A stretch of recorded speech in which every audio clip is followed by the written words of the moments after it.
Thank you guys, Lauren. You're very smiley. Thank you guys for taking time out of your busy or not so busy days for this conversation. As I said in my email, I think it's something that's very timely and very important. Um, so I appreciate you guys taking some time out to have it with me. So I'll basically moderate the session. I'll chime in occasionally, but really I want to hear more so from you guys as the panel. Not that I think that this would be a problem, but just because I want to make sure it's said to respect everybody's opinions, everybody's voice, because I don't think we can say what we're going to say is going to speak for the entire Black community, but we're just members of it, so our opinions are still valid in that aspect. With that said, we'll kind of go ahead and dive right in. So the first question I have is let's just go in with this. What's top of mind for you right now in terms of the current state of our society, and what are some of the initial emotions that you experience based on the things that are going on? I just think that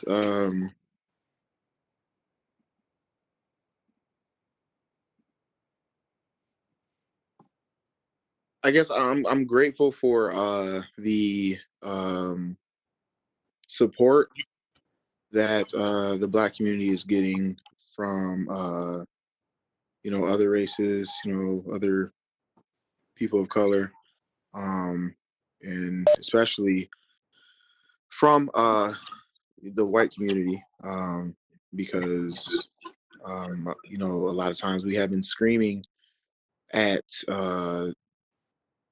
America, by ourselves, not exact, not totally by ourselves, but um, it's just mostly us, on the front lines, fighting for, racial equality, and it just it takes more than us, and so then to finally see, you know, basically the whole world, backing this movement, I'm grateful for that.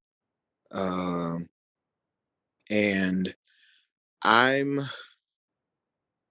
I'm a realist, but I guess now I'm a little optimistic as far as these current cases, um, with just George Floyd, and officers being held accountable, because I just saw on Twitter that the other three officers have been charged with you know assisting in the murder, and the officer, I forgot his name, but it was bumped up to second degree. I mean, should be first degree, but gonna take the lessons where you can. Better than him walking free like they normally do. So I feel a little bit more optimistic this time around. But yeah, I'm definitely grateful for the world, standing by our side. I'll add, I think it's very cool to see, like, I want to say, history repeating itself in a sense. Like, this is nothing new. It's amazing that we're in this time and we get to see it live in action. I think that, and then a few commentators, a few people in the movement has said it, that to Torian's point, there's been more people supporting us, more um, white people or just mixed races actually standing up and speaking out on our behalf, which that didn't happen during the civil rights movement or the Walk in Selma and all those things. So I think it's super cool that we're in that. But right now, I'm feeling a little bit um, overwhelmed, if I'm honest. Coming like 2020 was already kind of set up a little funky, right? Like, I mean, we're coming off of COVID, and then right into blatant murder of Black bodies, police brutality that had to get that out. Good lord. Um, that is nothing new, but again, it's reoccurring, and so I think that, and then like coupled with the oppression and the disparities with like the healthcare system and the disparities with education system that became so known since the world shut down with COVID. It was just like, dang, they really don't care about us. Like our kids don't have internet, our kids don't have computers. Dang, you killing us too. Like I think it was just like a summation of like the effects of COVID and the carelessness of us, like us as a people, and then to see back to back, I think it was like a week or two in between where you had Brianna, then you had Ahmad, and then you had George. It was just like, okay, like we literally can't breathe. Like aside from this, like what he was saying between the inequities and the disparities with COVID, between all the killings, it's like, can we get a break at some point? You know what I'm saying? These little $1,200 stimulus checks is not solving our problems. And so I think that's probably why the world is speaking out, because for once, our white friends, our white people were able to see how it feels to be without with COVID, right? A lot of white people lost their jobs. A lot of white people couldn't send their kids to school. And so that coupled with, dang, it's impacting them too. And this, maybe if we join forces, and this is just my conspiracy theory, it's just like, we got to support them because like, I want to go back to work and I want to do this, but you know, so I think timing is everything. And with all of it is I'm overwhelmed. I am worried, and I shared it with Torian. I think that like I'm just helpless in a sense, because we look for authorities or the federal governments to protect you and to give you your necessities in life, and that is like is not dependable, and it's inequitable. So I think for me, it's like I feel helpless, and yeah, it's a lot to carry, and it's a heavy burden. I'll add too. Lauren and I were talking the other day, and we were like, well, I was like, I think it's funny how every Black person in the world just snapped at the same time. Like when she was talking about how, Ahmad, Brianna, and now George, I mean, and those were just the ones that were filmed. Those are just the ones who were made public. But Black people all over the world at the same time was just like, enough, relax. And, and I agree with Torian, and gotta say, I'm surprised at his optimism. Okay.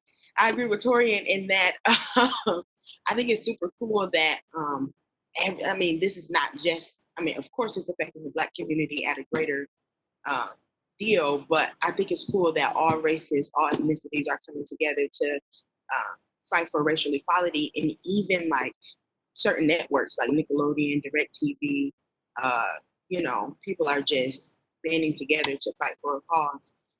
And I know this conversation is not about COVID, and I haven't developed a conspiracy yet about this, but you did ask what was on the top of our mind. But listen to this. If Black people make up 12% of the population, but we're affected, 30% of the COVID cases are African American, 40% of the COVID deaths are African American, what the he's is going on is my question. And then we got the police brutality, we got the public lynchings. Like, it's what is going on? What is the threat that America has with the Black people? It's also overwhelming because at times, like, I find myself in like a never-ending cycle of, okay, like, this is too much on social media, I gotta unplug. But then like another thing would come, like, okay, I have to be informed. So it's like going back and forth. And like I had even set up a thing on my phone to where I'm only limited to like an hour on social media. And like for the past few days, I've been ignoring those because I'm constantly like on Twitter following like news updates and everything like that. So it was like a roller coaster for me. But I'm also glad to see that not only Black people and just our generation in general, like I'm proud of us because we're actually stepping up and doing something, but it's also good to see that other races are coming together with us as well, especially whites. Some are finally realizing their white privilege and identifying that. And so they're able to use that for our good as well. And also just seeing how it went global And like some people may think like the protests and like the riots aren't working, but it's working. Like slowly but surely it's working. Like I just read on Twitter like the NYPD and then also the LAPD, like their budgets had got cut. So it's like the small things are happening. So we just have to keep pushing. I'm glad that people are starting to take notice and recognize a certain audience of people, right, are starting to take notice and recognize. But the problem that I'm having is we've dealt with this for so long, and I'm only 26 years old, but we've dealt with this for so long. Um, that's with anything. If you continue to deal with something over and over and over and over, um, at some point you're just kind of like, I'm excited that people are starting to recognize it, but I can't hold my breath because this has been years and years and hundreds of years of oppression. And like I said, in the 26 years that I've been on this earth and the things that I've witnessed, I can only imagine us dealing with this for hundreds and hundreds of years. And so it's nice that people are starting to finally recognize and see. But with this one, with George Floyd and everything else that's happened this year, I've just kind of been like, I just kind of sighed, and I'm like, I don't know how to feel. For the first time, I actually started to feel like emotionally worn down. And not to say that the other murders or killings of people in the past never impacted me, but I think it finally hit me this year where I was like, literally enough is enough. And I don't know how to feel, because I think it's been so emotionally draining.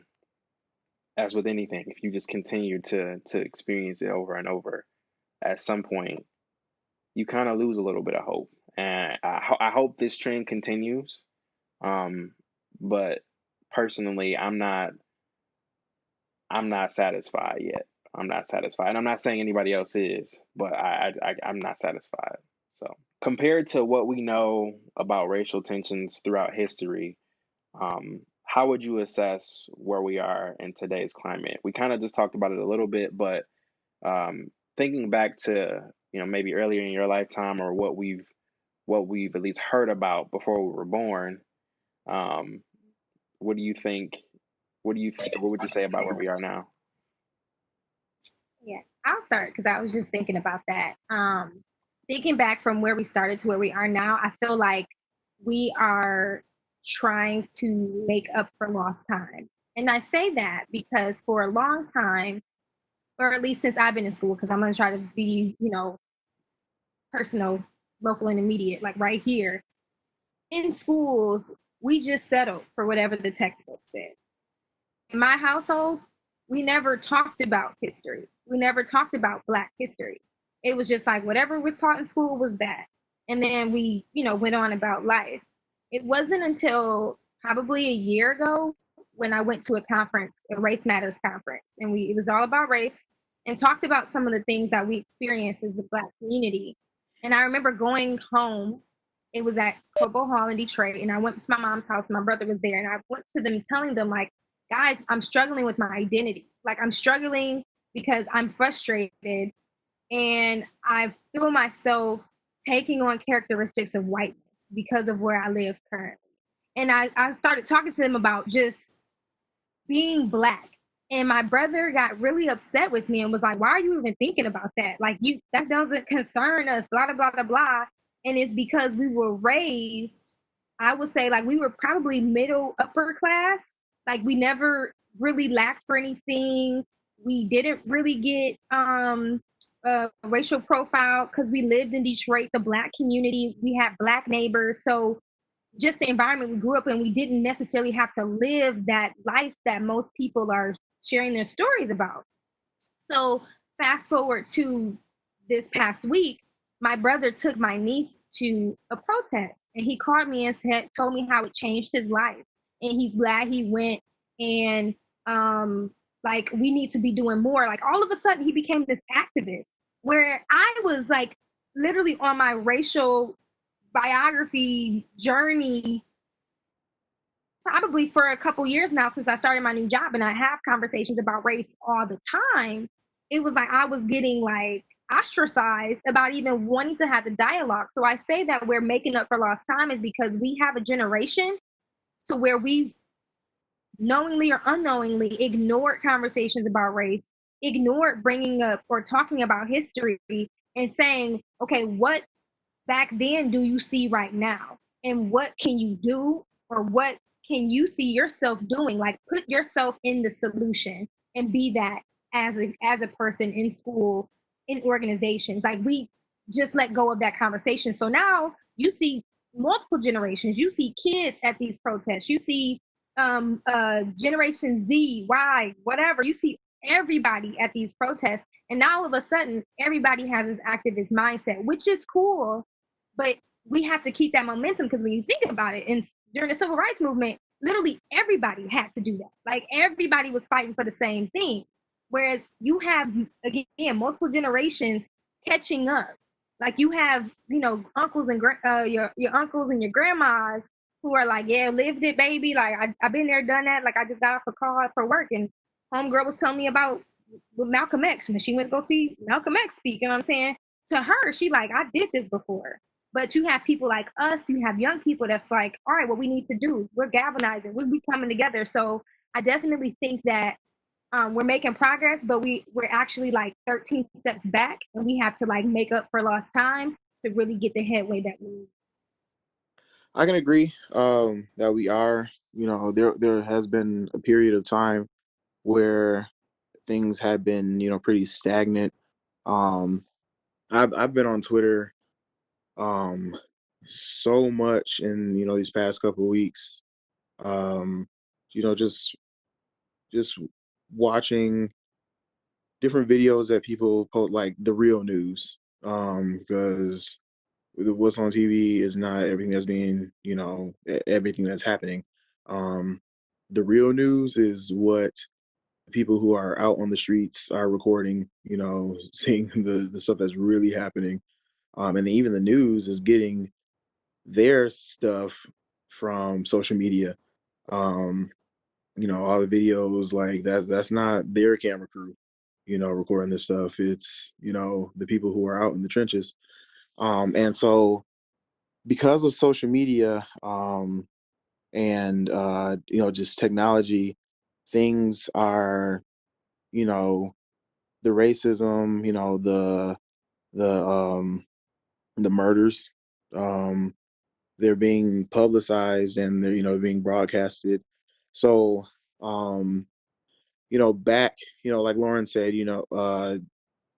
generation, like the baby boomers and the generations before that, like this is this is happening again. I did that, back in the 60s, back in the like I did that already, like this looks just like that. And then there was a period of time where you know yeah, still stuff was happening, but it's kind of like we lived in a, I don't know, I guess a bubble. And yeah, I feel like things aren't. Well, back then people were, it was okay to be racist. There were laws set up that were racist. It was fine. Then over time people were like, okay, it's not right. It's not really constitutional. Black people they actually are people, so we'll let up. And so then things kind of gotten better as far as people not being so emboldened to be racist. We had leaders who actually maybe I mean, if they were racist, they didn't make it seem like it was okay. But now we have a leader in office who emboldens racists to be like, since my leader, he okay with it, I'm just gonna go out and do what I want. I'm not gonna get in trouble for it. And so um, things went, back up. Things heightened, and so Yeah. So like I said, and even when things were, kind of smoothed out, I guess, there wasn't, that much technology. Everyone did not have a cell phone. Now kids, 6-year olds got iPhones. Everyone has a smartphone and can record things that are going on. So, yeah, we're like Lauren said, we are making up for lost time because we had that period of, not really knowing what was going on, and people not being so emboldened to be outwardly racist. And so then now people, feel like they have that freedom to do what they want, to be outwardly racist, and we're catching it and we're broadcasting it. So now, you know, we're out, you know, fighting the fight, making up for lost time because we see what's going on every day. Tori, you said something that I want to kind of segue off of when you were talking about leadership in this country. And a few days ago, I made a Facebook post talking about just that. That was something that kind of resonated with me. Is the leadership in this country? And I try not to get too political because, quite frankly, I don't care what side of the fence you stand on, whether you want to consider yourself a Democrat, Republican, liberal. It doesn't matter to me. Politics is a dirty game. I think it's all dirty. So I know each side does their dirt. Um, that said, though, the leadership in this country isn't worth a rusty nickel. And the thing about leadership is it starts at the top down, at the top, and it works its way down to the people. And just like you said, I feel like we have a leader in office at the top that empowers the people of this country to be as bold as he is in expressing himself. And that's a way to put it nicely. Um, so, with that said, what type of leadership do you feel like this country needs? A woman. Fair enough. Ask Sherelle. Big Gretch for president. So I was gonna say, Period. Big Gretch. you can go, Sherelle. I was just gonna say, obviously somebody who's able to. There's a difference between sympathizing and empathizing. One who's able to do a mixture of both of that. I don't know if I can have a president who isn't a minority who's able to empathize. I don't know about that. So a mixture of sympathy and empathy to where they're able to just honestly care for the people that they're supposed to govern, care for the people that they're supposed to lead. It's this whole ordeal of servant leadership. Like I think it's super funny how the class of 2020 they graduated. They weren't able to have like physical graduations, but President Barack Obama is a person that spoke for the class of 2020. That says a whole lot. Like our current president, or y'all's current president, whatever, he he just doesn't care, and he makes it okay to not care. He makes it okay to speak ill against the people that he's leading. He makes it okay to be a bigot, and he's ever since he's been president, and again, like racism isn't a new thing, but ever since he's been president, he's given those people who feel like him a voice, and you can see it everywhere. You can see it on social media. You can see it at different businesses. You can just see it in your neighbors and things like that. Like he's made it okay to be a bigot and to be to outwardly express that. And it's so horrible. He's a horrible person. I remember when he got elected president, I literally, I'm super dramatic for those who are watching, but I literally looked around for Ashton Kutcher. I said, this has got to be a joke. Somebody is punking me somewhere. This is not. Are you kidding me? From Trump Towers? Like he and still hasn't any political experience at all. The only thing he knows how to do is make money.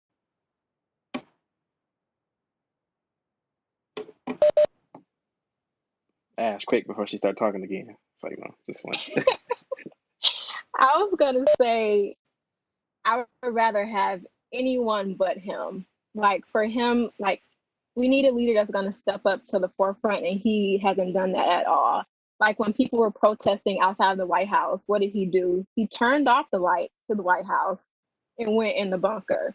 So like if people were feeling, if they weren't feeling hopeless then, when they saw that and they saw him as a supposed leader, then like they would have felt as hopeless then, like as of right now. So I don't. It's just so frustrating because, like, what can you do? Like Sherelle said, like even till this day, I think like I can't believe that people elected him president. Like he's with someone who doesn't have any political history or experience to have the top position in the world. It's just mind boggling to me. Like it's a joke. It's literally a joke. And I'm positive other countries view the United States as a joke because of our leader. And it's just so sad. And not to get like too political, but even from like doing research, like I don't know if people know how important it is to not only vote during like the every 4 years, but even like the every 2 years to get like state officials in there. And that's something that I'm okay to say that I don't vote regularly every 2 years, but now that I know like the people that you vote for during that time are the ones that's gonna go to the Senate and make those laws. So to get that out there and to educate yourself on that is really important because in the end, that can change everything. I think it's super important what you just said because a lot of times people refuse to educate themselves. On one hand, you got people who feel like they know everything. You got other people who don't want to know any more than what they know. Um, and I agree with you. I think it's kind of a joke.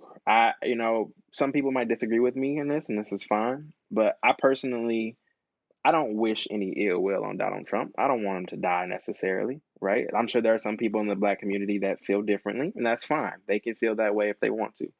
I don't want him as my president. That's the more important thing that I want to stress. And to me, I feel that strongly because as a leader, as the president of the United States, there's a certain way that you have to carry yourself. I don't care who wants to argue with me on that. I feel there's a certain way if you're in a position of leadership that you should carry yourself. Tailor it to make it your own, that's fine. But at the end of the day, it's a joke. It's an absolute joke because we have someone in office who can't properly articulate themselves, who can't represent a mass group of people, um, and Don't know who how to hold a Bible. there are a number of things. The list can go on. The things that he can't do properly, and a lot of times that's construed as, oh well, you're pro Obama, right? And you're pro, especially in the black community, you're pro Obama, or Obama was just the best thing since sliced bread. And I'll be the first to tell you, as a black person, I didn't support everything Barack Obama did during his presidency either. All right, so like we can squash that. But at the end of the day, there's a way that a leader should represent his country, his or her country, and this man does not do that. Period. You know, Yeah, go ahead. oh. Growing up, when you thought of the president, when you thought of the president, you just thought of the president as like top tier A1 individual. Like, oh my God, the president of the United States, like you must be so educated, you must be so articulate, you have to be just like a superhero. Like when you thought of the president of the United States, like I'm talking when we were younger. And for the most part, some of these guys, they had a standard that they upheld for the most part. And then now we got this man in office. This man is a celebrity. This man is a reality TV star. We might as well have Tiffany Pollard, New York, Tiffany New York Pollard up in office. Like I'd rather have her. That's my girl. So, but like Like really, like he will hop if someone says something bad about him. This man hops on Twitter. He hops on Twitter and he goes on a rant. Like someone called him Regina George. Like that's the yeah. He's the leader of the plastics. Like like you don't have. I'm like you really don't have to have. How do you not have to have any experience? I'm like you at least. I feel like if you are running for the president of the United States, you like at least have to have some experience in government, like a senator, a mayor, a governor, city council, shoot, like president of your student council at school, like something. Like this man literally like was a apprentice. Seriously, He's a I don't businessman. understand. What was that? He's a businessman. Yeah, I don't understand. Like you have to have for any other job experience in that field. A resume. Yeah, you have to have experience in that field. Like, and you don't have to have experience in government to be the president. So And look where we are now. The country is at civil war, pretty much. so I want to say like I echo everything that y'all are saying, and y'all probably gonna shoot me, but I think that during this time, Donald Trump is in the perfect position. And I say that because he is literally exposing people who think like him, who were silent, who were at our schools, at the PTA meetings, in our neighborhoods, and he literally just had the key to unlock it for us to see it. And I can't imagine having another like I can't imagine having like 4 years of another like not Barack but another leader who you know played it safe and kept the status quo, and then that would be another 4 years that we would not really see the true selves of like people out here. You know what I'm saying? So I think while it's terrible, and I totally agree with y'all, like we needed to have a president like this. We hadn't had one since who was it? Shaking up stuff. Who got impeached? For real? What's his name? We showing how black people ain't educated right now, but Listen, the white Nixon. He was a white Nixon. Nixon. I don't know. I'm gonna edit this part out. Come on. Yeah. I am a lot of presidents shaking up stuff. We got Richard Nixon. We got Wait. Clinton.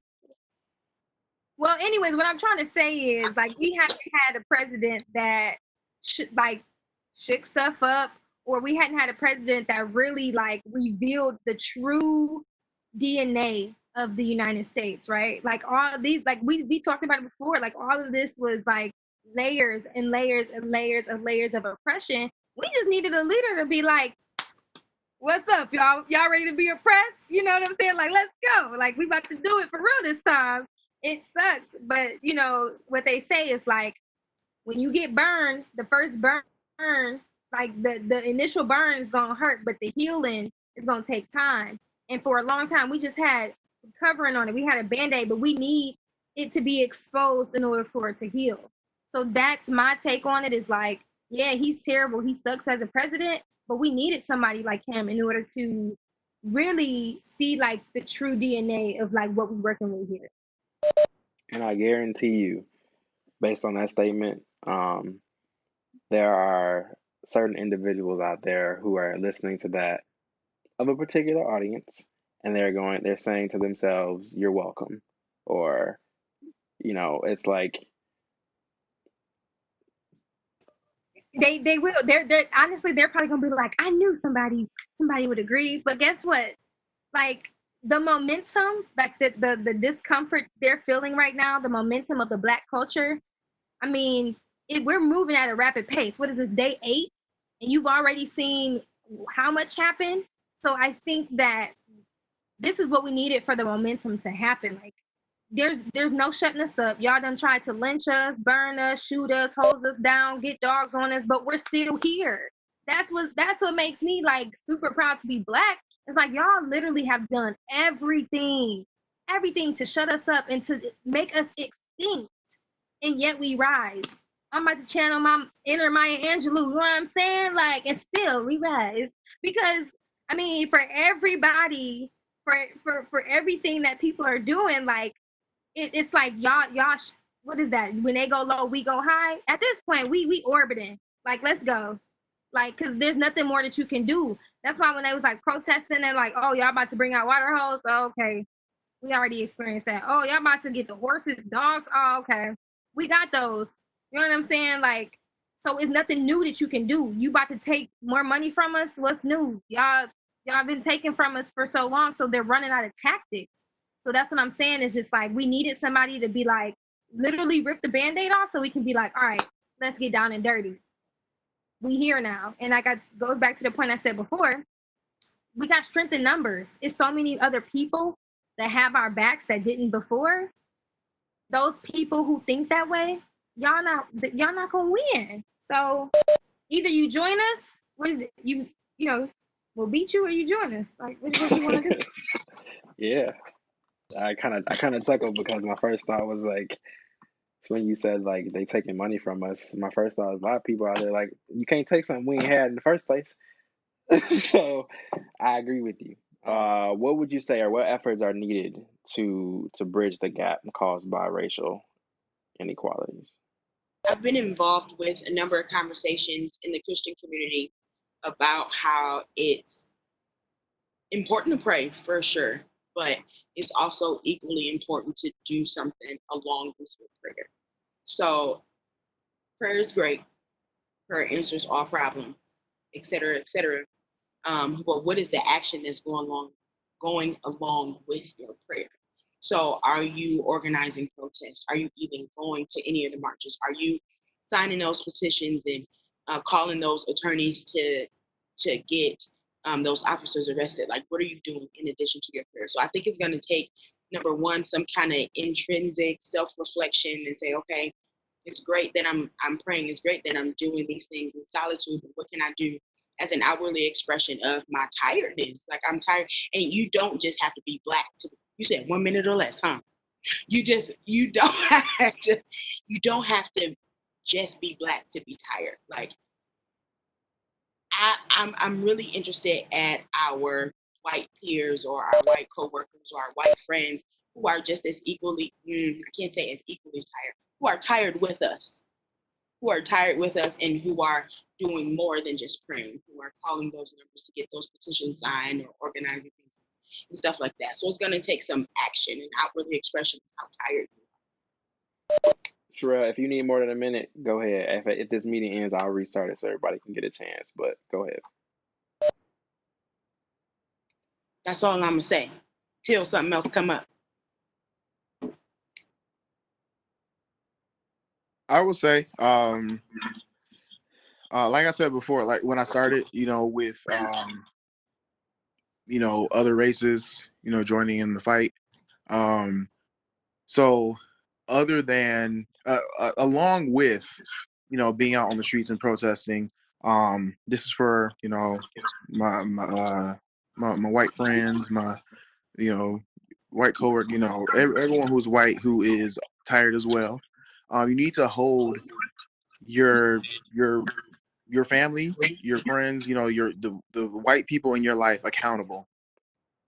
So like if you hear them say something racist, you see them do something racist, hold them accountable. Call them out. Act, on that. Like in your circle. You know, try do what you can to squash the racism there. And that for everybody who, like I said, who's tired, every white person who is tired with us. Yeah, hold your people accountable. Your mammy, your pappy, your grandma, your brothers, your sisters, your aunts, your uncles. Hold them accountable. Because I mean, like we said before, we can't fix a problem that we didn't start. You know, it's not our problem.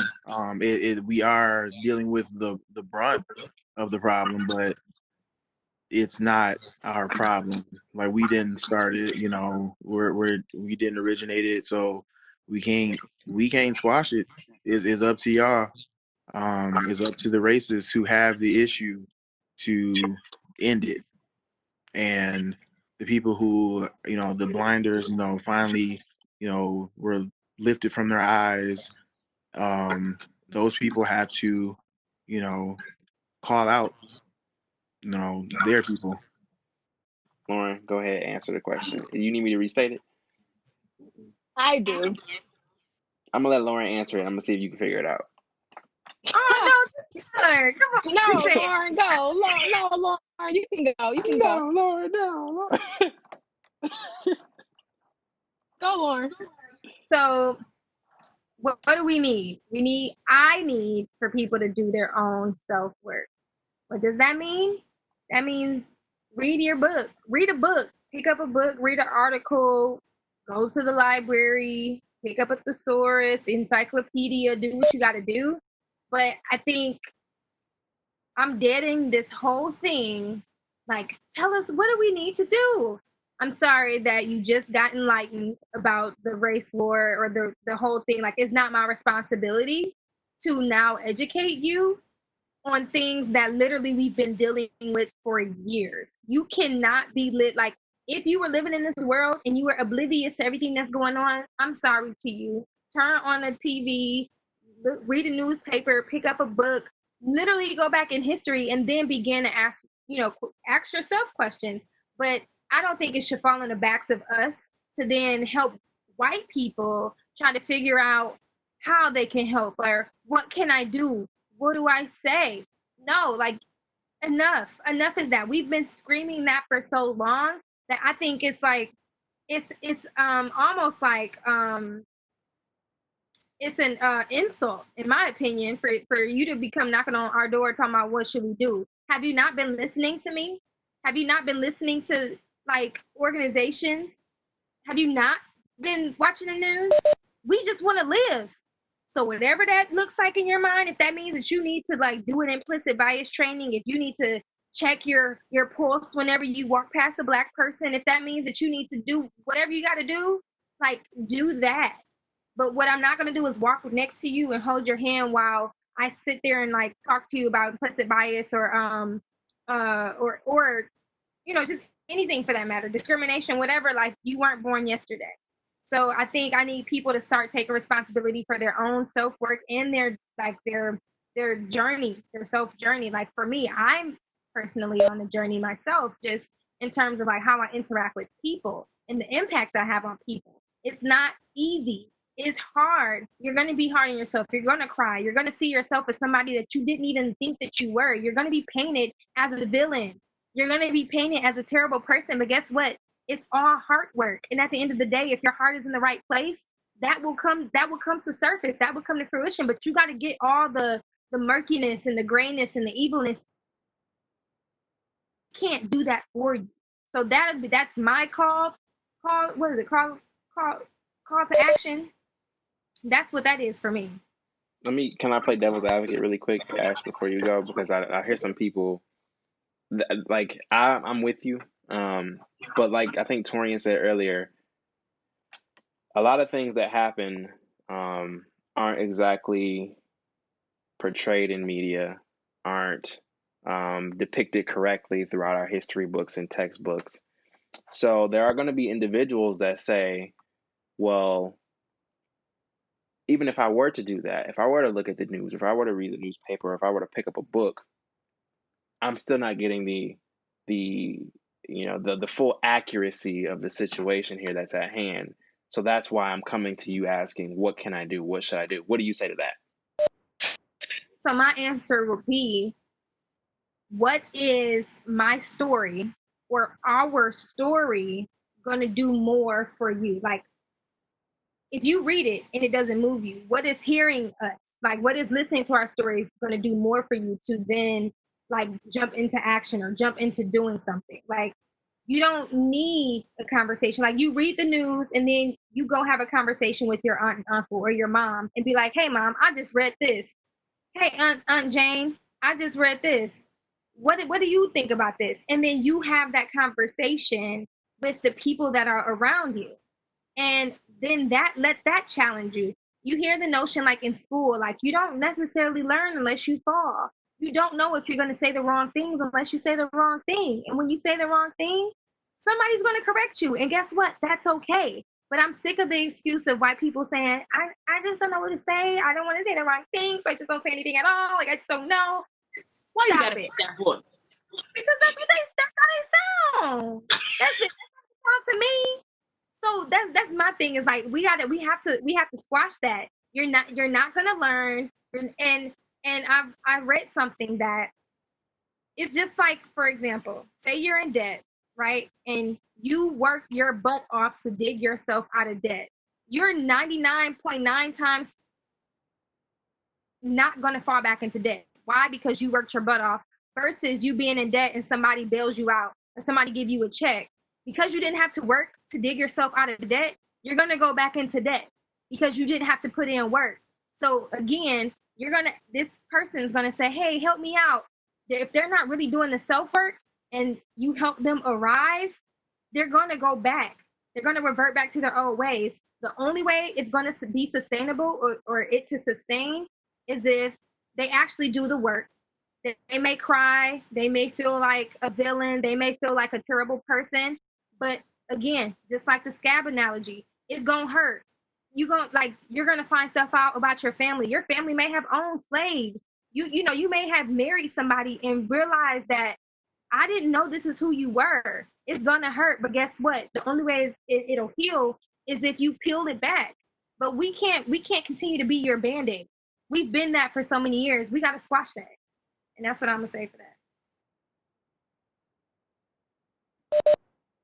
Did she answer your question, Taylor? Yeah, I have nothing to say. Go ahead. Did you say something quick, Torian? Well, I mean, I didn't want to take Ashley's turn, but I wanted to answer that question that you asked. That's between you and Ashley. I ain't got nothing to do with this. You Ashley. can go, and then I'll go. Okay. I do agree with Lauren. I've always been an advocate for I'm not responsible for your learning or your I don't know, journey to enlightenment, for anything. You got free Google. Google is one of my best friends. I have the I get on Google literally every day. We used to Google look up. Show Google. Like I get on Google all the time, I like to find out things for myself, because I have that opportunity. I have access to do that. So yeah, I agree that I'm not responsible for anyone's learning.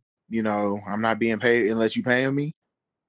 But I will say to what you said about, not everything. Well, I said it. Not everything is being shown on the news or in the newspaper. So I may send you a video, because you got Twitter and then you got Black Twitter. It's a whole different monster. I may send you a video from Black Twitter. I may just send you a few videos and be like, okay, do with this what you may. That's probably the most I'm gonna do. I'm not gonna sit here and like break everything down, but I may send you something, and be like, okay, this is what's actually going on. So, handle that. Sorry, Ashley. It's okay. Just to piggyback off of what you had something else to say, Lauren? Just to Torian's Look at that. point. We putting our own people down. I'm putting him down, but the one thing that I fear when in doing that is when you go for a job, first thing they look at is knowledge. What do you know? What degrees do you have? The second thing they look at is experience. So their person. Not when you apply for president, they don't care about it. Right. But aside from jobs, the point I'm trying to make is what you experience personally speaks louder than you sharing someone else's story.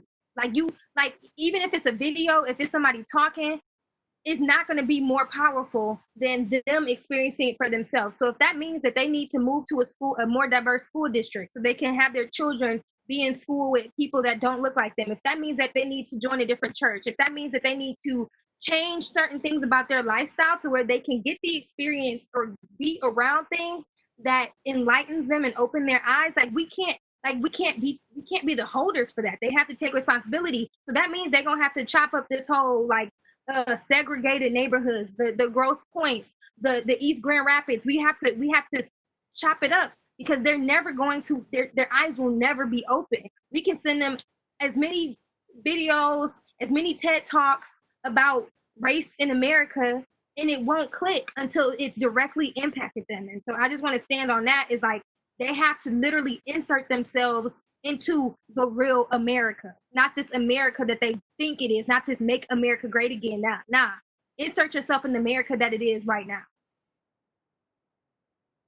Yeah, but for like what's like right now, like what can be done right now.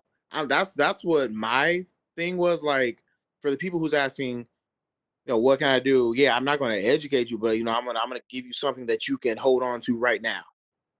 So like nobody's going to like uproot tomorrow. Like what can I do right now? Okay, here's something. And on top of that, people can't even buy no doggone house. Schools ain't open. Like, so like what you can do right now. Like I'm going to give you this resource that you can pull from, because I have access to the resources because I'm part of this community. And this is what I've seen, so I'm going to show you. I had to do that with some people yesterday. This is what I've seen, so I'm going to show you to prove a point.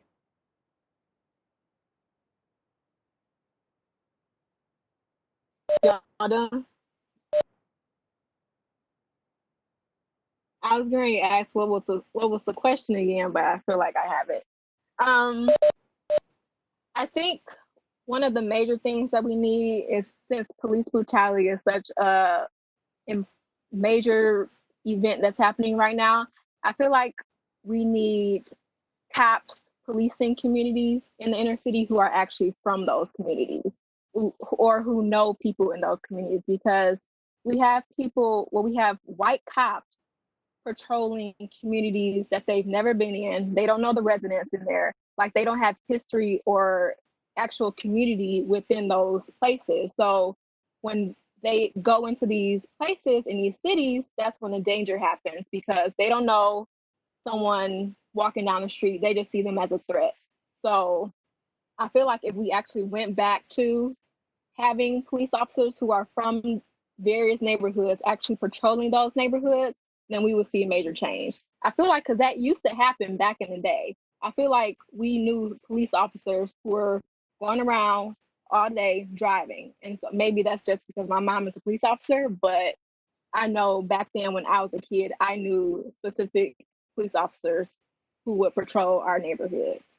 So that's one thing. And then also a major thing, Torian, both Torian and Lauren said it, is educating ourselves. And sometimes they need help.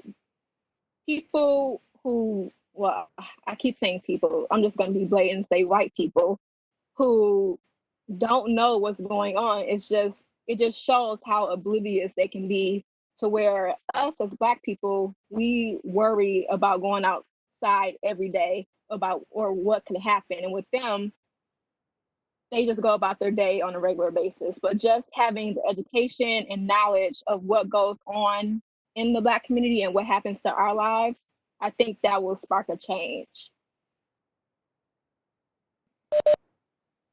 Anybody else have anything to add to that? I was literally, I think I was talking to my cousin, Josh. I was in Detroit this past weekend, and we were, talking about everything going on, and I did mention the whole, having officers, from those areas, from that community, being police officers, because there's a difference between Detroit PD and Grand Rapids PD. There are way more Black officers in Detroit PD than there are in Grand Rapids PD. Um, and that helps because yeah, like Ashley said, if I'm an officer and I'm patrolling Southeast Grand Rapids, I'm not going to automatically see, a young, I don't know, 17-year-old black male as a threat, because I'm used to, you know, these, black people. I'm not going to automatically shoot my gun because I see somebody running or whatever. I'm not going to be scared. There's a story a few years ago of an Asian officer who's in New York who just shot his gun in a stairwell and then it hits him. It hit because he heard a noise and just shot and killed the guy. I forgot his name. I'm sorry, but of the victim. And because he was scared, like because you're not from that area. You're not used to the sounds. You're not used to the people. You're not used to the environment, and so then you automatically see everything. You're like on high alert. If you see a sudden movement, like and that like Ashley said, that's an issue. And if we have people from those areas patrolling those areas, um it'll definitely be a change for those areas. Like, white officers, go ahead and patrol Ada. You can go ahead and patrol East Grand Rapids. um yeah.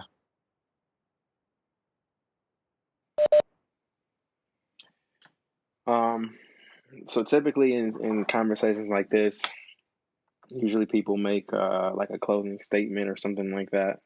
Um, but I'm not gonna do that because I feel like this is a conversation that has to be ongoing. Um, and the next phase of this is kind of broadening our audience and inviting more people into this conversation.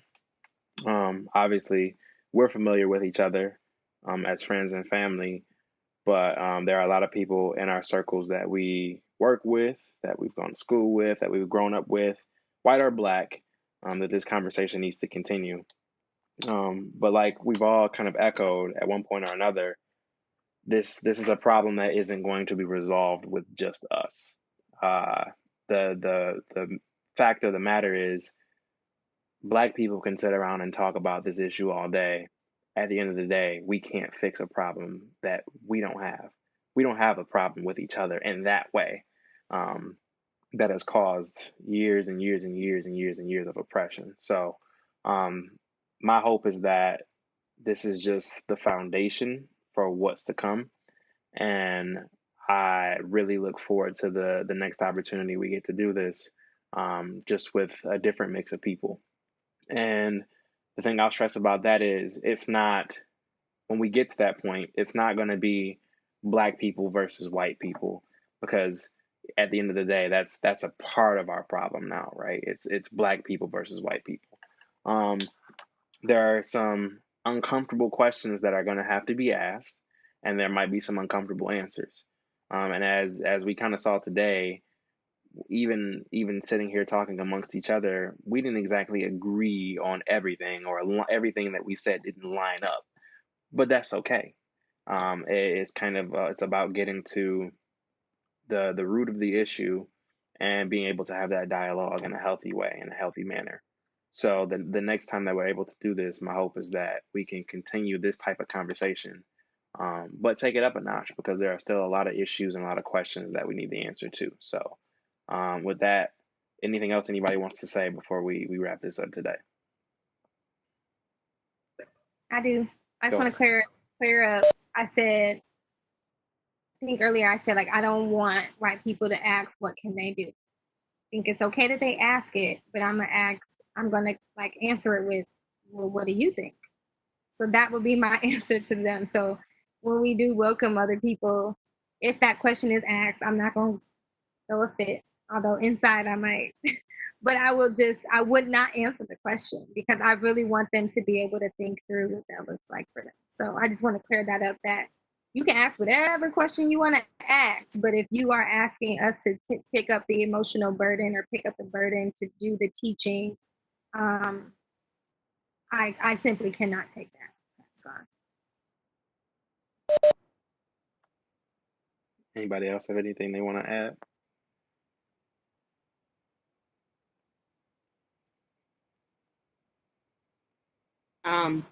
Aside from Big Grush for president, I did want to speak on what Lauren and Torian were talking about.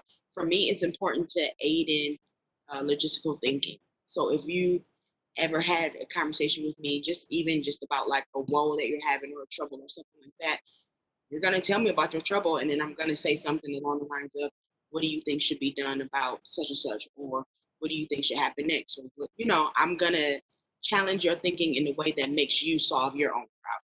So I don't think it's bad that white people are asking, "What can I do?" For them, that could be a part of their self research. They're picking up a book. They're going to, I don't even know how Black Twitter works. I haven't had a Twitter since 2009.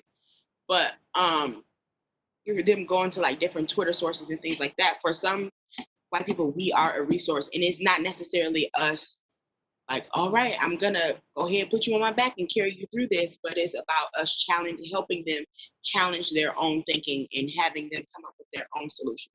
I'm not, I, and that could just be my own personality. I'm not holding your hand through anything. I'm really not. I have a 16-year-old sister, and I make sure that she makes choices on her own. We went to the protest on, what day was that? Yesterday? Whatever, 2 days ago. Went to the protest because that was her decision. So I'm helping her make choices on her own. I'm not gonna help or have anybody hold their hand through decision making. It's important. My mom taught. I'm gonna shut up, but I'm gonna say this last thing. My mom taught me, and it's a family thing. In fourth grade, you learn how to play chess. That's period, because chess is the game of life. And so you got to be one or two steps ahead of your opponent at all times. So you got to learn those logical skills. You got to learn how to think logically. That's just something that our family does. That's just our personality. We're thinkers. So I'm not going to come up with a solution for you, but I'm going to help you aid in thinking through those things yourself. I think that's a big part of what Lauren was getting at. Is like and I can sense the passion behind it, because there's a human element behind all of this. Like if you can't see what's going on, if you're that oblivious to what's going on, then what is me like? What is the purpose of me really? Like if me saying more isn't going to really change much, because like I said, there's a human element here to where you shouldn't have to say, what can I do? It should just be, let me figure out what I need to do. Like where can I fall in line? So I see both sides of the argument there. But um, Ashley, Tori, anything that you guys want to add before we wrap it up? I guess I'll say that I'm excited to have more conversations. I was having conversations yesterday about I mean, this whole thing, but it was another sector of this whole thing, and it was just interesting to hear what people thought, and just like us come to you know some kind of, I don't know. I don't know if it was agreement or like, it was just maybe a parallel. I don't know, maybe. But just having more conversations is necessary to hear what people's heads are. Because like you said, not all Black people are thinking the same. And but we do need to be running alongside each other in this race. Um and not leaving people behind. Um, so yeah, just yeah, I'm excited for more conversations. Ash? I don't have anything else to add. Everyone else said everything that I was going to say. Well, again, I appreciate you guys because there's a lot of people who aren't comfortable having this conversation, even amongst their own people, and there also are individuals who um, just flat out don't want to or don't know what to say. So again, I appreciate you guys for being willing to at least help try to make some kind of impact just by having a conversation.